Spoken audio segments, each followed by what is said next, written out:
scroll through my online on my notes. I called it this, but I didn't change the notes on the file. So this is about the praxis of prayer. The praxis of prayer. We're looking this morning, we'll be in Matthew chapter 6.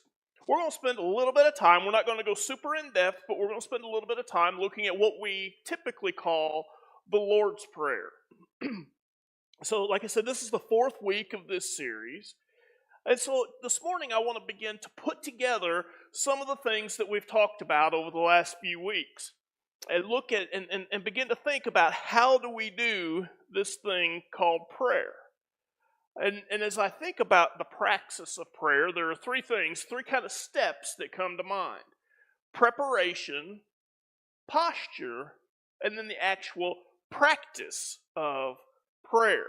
Preparation, getting ready to talk to God. Posture, putting ourselves into the proper place to talk to God. And the practice of it, the act of actually then coming before the Lord in a proper manner in order to commune with Him. So this morning, like I said, we're going to be looking at the Lord's Prayer in Matthew 6. As I said last week, there's going to be other, you've got that blank sheet on the back of your bulletin. There's going to be other verses, other passages I'm going to mention just in passing. Jot them down, go back, read over them later.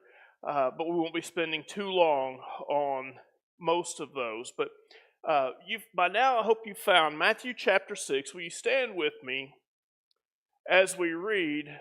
We're going to begin in verse